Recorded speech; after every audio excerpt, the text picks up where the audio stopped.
Green house gas এটা medical ভর্তি পরীক্ষার ইতিহাসে পরিবেশ রসায়নের সবচেয়ে গুরুত্বপূর্ণ টপিক। পরিবেশ রসায়ন থেকে যতগুলো প্রশ্ন আছে, গ্রিন হাউস গ্যাস একাই আসে 50%। তাহলে গ্রিন হাউস গ্যাস কিন্তু অনেক গুরুত্বপূর্ণ। আমরা আজকে খুব মজা করে এই গ্রিন হাউস গ্যাস গুলো শিখে ফেলবো। গ্রিন হাউস গ্যাস, তাহলে মেডিকেল ভর্তি পরীক্ষা আমাদের আসে কি, কারা কারা গ্রিন হাউস গ্যাস এবং কার পার্সেন্টেজ কত, মানে গ্রিন হাউস গ্যাস রূপে কে কত পার্সেন্ট ভূমিকা রাখে। তাহলে এটার জন্য আমরা একটা জিনিস মনে রাখবো, জোড়ায় জোড়ায় আমরা মনে রাখবো যে গ্রিন হাউসের যাত্রী, গ্রিন হাউসের যাত্রী, গ্রিন হাউসের যাত্রী কামিনার কলেজে O3, কামিনার কামিনার কলেজে O3। এই যে এই শেষে আমাদের যাত্রী আর 3, এই কথাটা আমরা একটু মনে রাখবো।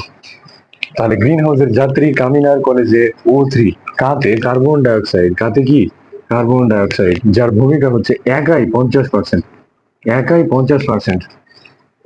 মিতে হচ্ছে মিথেন, মিতে কি মিথেন, ভূমিকা কত 19%।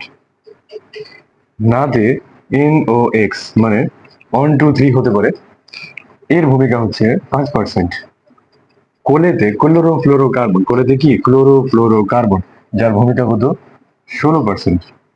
যেতে জলীয় বাষ্প, যেতে কি জলীয় বাষ্প, জলীয় বাষ্পর ভূমিকা 2%, জলীয় বাষ্প 2%। এবং O3-তে ওজন, O3-তে কি ওজন, এবং ওজনের ভূমিকা হচ্ছে, ওতে অক্সিজেন, অক্সিজেনের পারমাণবিক সংখ্যা কত 8, তাহলে অক্সিজেনের ভূমিকাও 8%, 8%।